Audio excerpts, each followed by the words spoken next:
I never thought I'd see the day when my own child would tell me to leave my house. Not the one I bought, not the one I built with my own hands, but the one I made a home. Every memory, every birthday candle, every late-night fever and tear lived inside those walls. My name is Linda. I'm 62, and I've lived most of my life in Savannah, Georgia, where the air is thick with salt and secrets, and the nights hum with cicadas. But before we begin, tell me in the comments where you're watching from. I love seeing how far these stories travel. Okay now, that evening, the sun had just begun to set, that warm, honey-colored light spilling through the curtains I'd sewn myself years ago. Mark, my only son, stood in the living room with his hands shoved deep into his pockets, pacing like a man rehearsing something cruel he didn't want to say out loud. He didn't look at me when he said it. "Mom, you need to find somewhere else to stay. It's time for me to have the house to myself." At first, I laughed. That nervous, confused laugh people make when they think they've misheard something. But when he met my eyes, I saw it. The hardness, the distance. The boy I'd once held to my chest was gone, and in his place stood a man I barely recognized. "You can't be serious," I whispered. "I've thought about this for a while," he said. "You've had your life here. It's my turn now." His words hit harder than I expected. I looked around that living room, at the faded family photos, the old quilt draped across the couch, the clock that had ticked through 3 generations, and I realized I was being erased from my own story. There was no shouting, no dramatic argument, just silence so heavy I could feel it pressing against my chest. I remember staring at his shoes, clean, polished, the ones I'd bought him for his first job interview, and wondering when he'd stopped seeing me as someone to protect.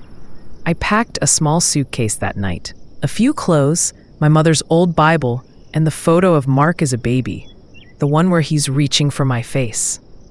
As I stepped out into the humid Georgia night, I caught my reflection in the car window. My face looked older than I remembered. Tired, yes, but something else too, determined. I sat there in the driver's seat for what felt like hours, my hands shaking on the wheel. I could still hear his voice echoing in my head. "It's my turn now." Maybe it was, but not the way he thought. Because that night, in that quiet moment of heartbreak, I made a decision that would change everything. If he wanted me gone, I would go. But not broken, not empty. That night, under the dim porch light that had seen too many goodbyes, I decided something I never thought I would. I would rewrite the story he thought he owned. When you raise a child alone, you learn to build strength out of exhaustion. You learn to smile when your heart aches, and to keep walking when your legs tremble. Mark's father left when he was 6. One morning, I woke up and found his wedding ring on the kitchen table, beside a note that said, "You deserve better." Maybe I did, but I didn't have the time or luxury to think about it.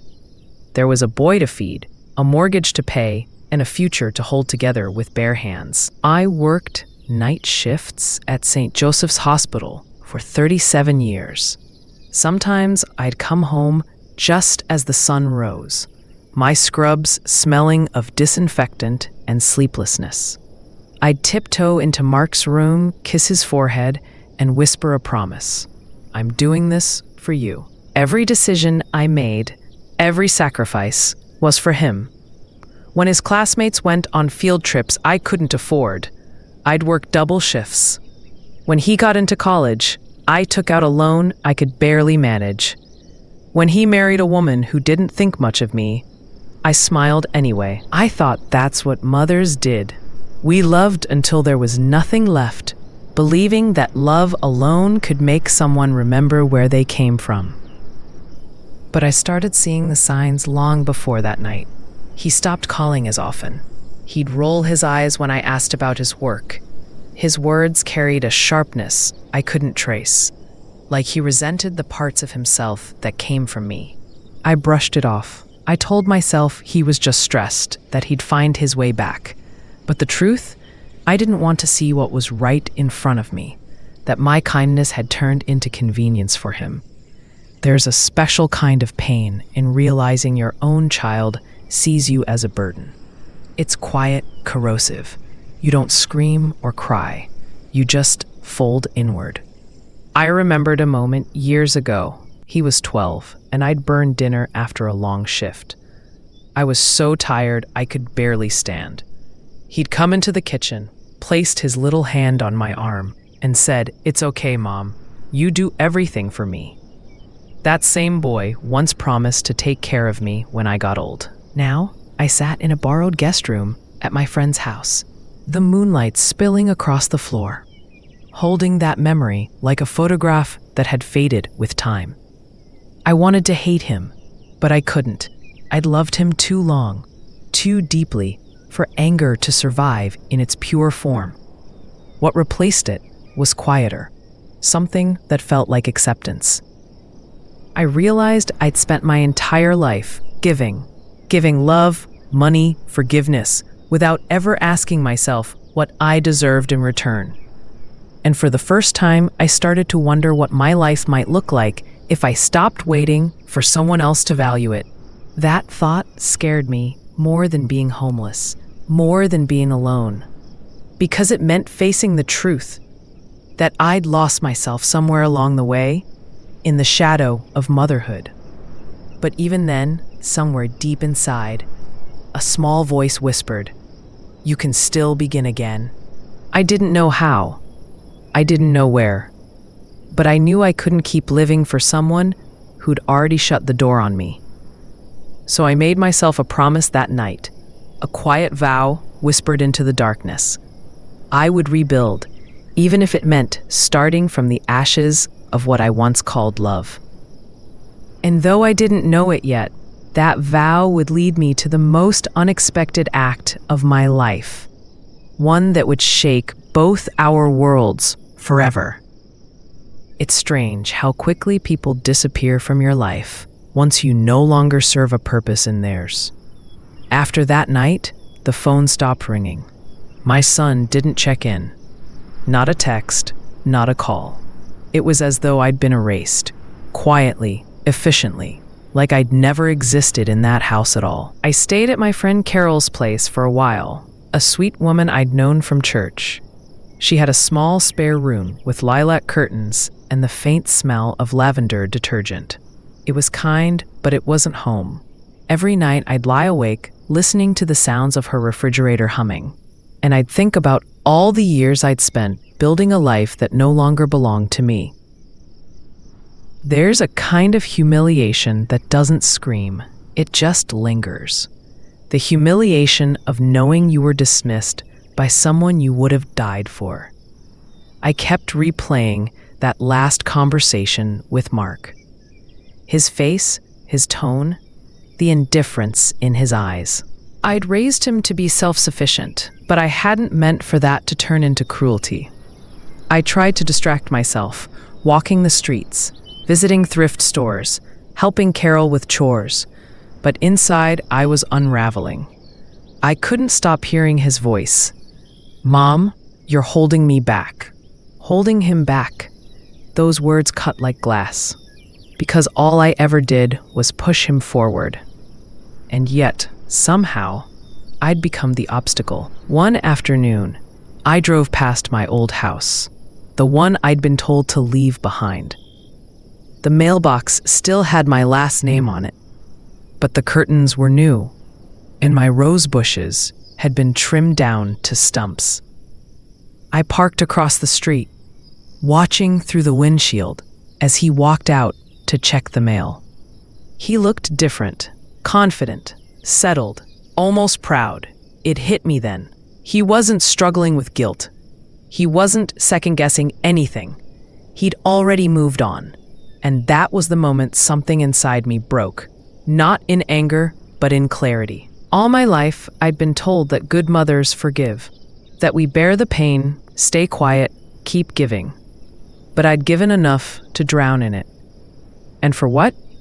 A lifetime of being invisible?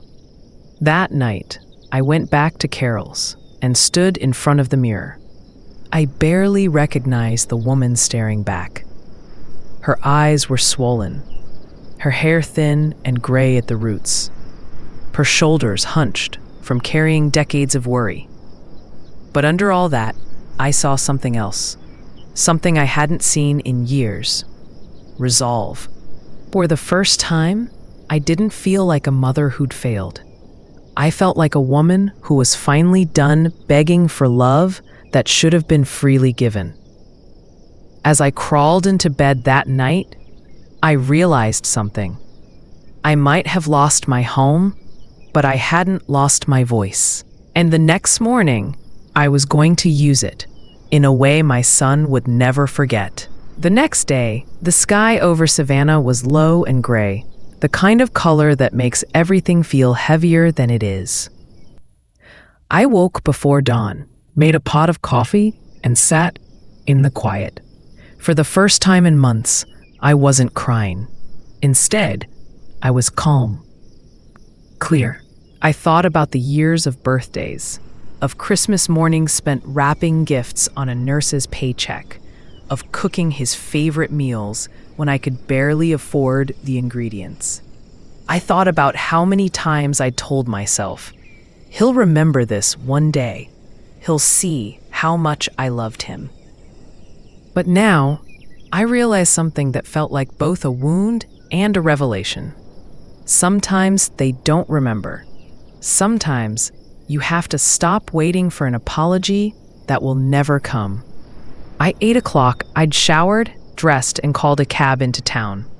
The driver was a quiet man. He didn't ask where I was going, and I didn't offer. But when we pulled up in front of the small brick building with the gold letters that read Henderson and Tate Estate Law, my heart began to race. I'd been there once before, years ago, to sign the will that left everything: my home, my savings, my life's work, to my son. It had felt right back then, natural. But walking in this time, it felt different, like stepping into a past I was finally ready to rewrite. The receptionist smiled politely. "Do you have an appointment?" "No," I said softly, "but I need to make a change." They led me into a small office that smelled faintly of old paper and lemon polish. My lawyer, Mr. Tate, was a kind man with silver hair and an understanding face. He'd known me for years. "Linda," he said, surprised, "it's been a while." "How are you?" I smiled. The kind of smile you wear when you've run out of polite lies. "I'm ready to make some adjustments," I said. He nodded, and I began to speak, slowly at first, then stronger with each word. I told him that my son no longer needed the house, that I wanted my estate to go somewhere it might actually make a difference, somewhere love couldn't be bought or betrayed. "There's a shelter on the south side of town, one that helps single mothers start over. I'd volunteered there once years ago, before life got too busy. I'd seen the way those women clung to hope like it was the last solid thing they had left. I wanted them to have a home. I wanted them to have a home. I wanted my house, the same one that had turned cold, to become a place of warmth for someone else. When I signed the papers, my hand trembled, not from doubt, but from release. For the first time, I wasn't acting out of guilt or fear. I was doing something for me. When it was done, Mr. Tate looked up from the documents. "Are you sure about this?" he asked quietly. I nodded. I've never been more sure of anything. As I walked out of that office, the clouds began to break, and the afternoon sun hit my face. I felt light, lighter than I'd felt in years. It's funny how loss can hollow you out, but sometimes it makes space for something new to grow. That night, I sat by the window of Carol's guest room, listening to the rain tap against the glass. The old ache was still there, but it didn't control me anymore. I'd spent so many years living for my son's future. Now I was finally claiming my own. I knew he'd be furious when he found out. I knew there'd be shouting, accusations, maybe even tears. But I also knew that I'd already survived the worst part, being unwanted in the home I'd built. Everything else I could handle. As I turned off the light and lay down to sleep, a quiet thought crossed my mind. Not bitter, not vengeful, just clear. He took my home, but I took back my power. And that, I realized, was the first night in a long time I felt truly free. It took less than 3 weeks for the storm to reach me. I was making tea when my phone started buzzing on the counter. Call after call, his name lighting up the screen like an alarm I couldn't silence. At first, I let it ring. I didn't owe him an explanation, not after what he'd done. But curiosity, or maybe love, that stubborn kind that doesn't die no matter how badly it's bruised, made me answer. His voice was tight, shaking with disbelief. "Mom, what did you do?" I said nothing. I wanted him to say it, to confess what he was really angry about. He did. "The will. The lawyer called me. You changed everything. You left me with nothing." There it was. Not how are you, not where you living, just nothing. I took a slow breath. "You said you wanted the house," I told him. "Now it's gone.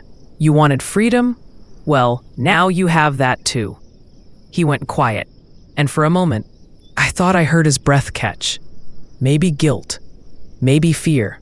I'll never know. "Do you even know what you've done?" he said finally. "You've betrayed me." I almost laughed, not because it was funny, but because of how absurd it sounded. Betrayal? I'd given him everything. My youth, my health, my years, and still it wasn't enough. "No, Mark," I said softly. "I protected myself. That's not betrayal. That's survival." He started to argue, his words coming fast, angry, desperate. But something inside me had shifted. I didn't feel the need to explain anymore. For once, I let the silence do the talking. When I finally spoke, my voice was calm, steadier than it had been in months. "You can rebuild, Mark. You're young, capable, and strong. I had to rebuild too, just not by choice." He hung up without another word. The line went dead, and for a few seconds, I just stood there, holding the phone to my ear, staring at nothing. Then I smiled.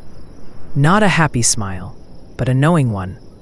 The kind that comes from finally choosing yourself, even when it hurts. In the days that followed, I expected to feel regret, but it never came. Instead, there was a strange kind of peace, quiet, unfamiliar, but real. For the first time, I wasn't living under anyone's shadow. ... Carol noticed the change. "You're different," she said one morning as we sat on her porch, sipping coffee. "Am I?" I asked. She nodded. "You're breathing easier." She was right. I was breathing, not just existing, not waiting for the next heartbreak, but living in small, deliberate ways. I started cooking again, the way I used to when life was still soft around the edges. I'd walk down to the farmer's market every Saturday, chat with strangers, buy peaches just because they smelled like summer. I stopped wearing the old guilt that had been stitched into my skin for years, and slowly, I began to remember the woman I was before. I became just mom. But life has a way of testing you even when you think the storm has passed. One evening, I opened my mailbox and saw an envelope with my son's handwriting. The same sharp strokes, the same hurried letters I used to help him practice as a child. I didn't open it right away. I just held it against my chest, feeling my heartbeat under the paper. I wasn't ready for his words yet. Not because I feared them, but because I wanted to meet them as the woman I'd become. not the mother who once begged for love. So I set it aside and let the kettle whistle, knowing that sometimes the bravest thing you can do is wait. That letter would change everything again, but not in the way he intended. Starting over at 62 isn't something they teach you how to do. There's no manual for it, no list of steps that makes the loneliness go down easier. But somehow, I found a rhythm. I rented a small cottage a few miles outside of town, white shutters, a tiny porch, and an overgrown garden that needed more care than I knew how to give. The first morning I woke there, I made coffee, sat on the steps, and watched the sunlight crawl across the fence. It wasn't much, but it was mine. The neighbors were mostly older women, like me, some widowed, some divorced, some just tired of being invisible. We'd wave to each other on morning walks, share leftover pies, and swap stories about our grown children. Over time, we began to gather every Thursday evening in my living room. We called it the Porchlight Circle. No rules, no judgment, just women talking honestly about the things we'd lost and the strength we'd found in the ruins. There was Marlene, who'd been left after 40 years of marriage. Denise, who'd lost her business when her husband gambled away their savings. And then there was me, the woman who'd been evicted not by a stranger, but by her own blood. We laughed, we cried, we healed, one story at a time. And somewhere between those evenings and the long walks by the coast, I started feeling something I hadn't in years: purpose. I began volunteering at that same shelter I'd left my house to. The first time I walked through its doors, the air smelled of coffee and crayons. Women sat with their children, clutching paperwork, their faces lined with exhaustion and hope. One of them, a young mother named Tessa, looked up at me and smiled. "Are you one of the helpers?" she asked. I nodded. "I guess I am." That moment changed me more than any signature on a legal document ever could. Because in her eyes, I saw the version of myself I'd almost forgotten. Scared, uncertain, but still standing. Each week, I helped where I could, sorting donations, organizing meals, listening. Just listening. The pain these women carried was different from mine, but it spoke the same language, the language of endurance. And slowly, the ache inside me turned into something useful. My grief became empathy. My silence became strength. One afternoon, as I was leaving the shelter, Tessa ran up to me. "You remind me of my mom," she said. "She passed away when I was little, but I think she would have been like you." I hugged her, feeling my throat tighten. "Thank you," I whispered. It was the gentlest kind of healing, not loud, not grand, just human. That night, back at my cottage, I finally opened Mark's letter. His words were shaky, filled with regret. He wrote that he'd lost his job, that his marriage was falling apart, and that he'd been too proud to admit how much he needed me. He said he missed me, that he was sorry. I didn't cry. Instead, I folded the letter, placed it inside my Bible, and sat in the stillness of my little home. Forgiveness didn't come easy. It never does. But I realized I didn't need to decide that night. Because forgiveness, I've learned, isn't about forgetting what happened. It's about remembering, without letting it poison you. As I looked around that tiny living room, filled with soft lamplight, laughter from the porch circle, and the quiet hum of peace, I understood something simple, something I'd waited my whole life to feel. I hadn't lost everything. I'd just finally stopped holding on to what was never mine to keep. And for the first time, I knew. This was home. The letter stayed inside my Bible for days before I read it again. Each morning, I'd glance at the worn leather cover on my bedside table and think, maybe tomorrow. Part of me was afraid that if I opened it too soon, all the peace I'd fought for would unravel, like pulling the wrong thread in a knitted sweater. But healing has its own timing. One quiet Sunday, I took the letter to the porch and unfolded it under the morning light. Mark's handwriting was uneven, uncertain. Not the confident strokes I remembered from his younger years. The words were raw, almost childlike in their honesty. Mom, I don't know how to start. I guess I finally understand what you're trying to teach me. I was cruel to you. I thought power meant control. Now I see it meant grace. I'm sorry. I read the lines over and over until they blurred into the paper. He wrote about losing his job, about the arguments with his wife that ended with slammed doors and silence.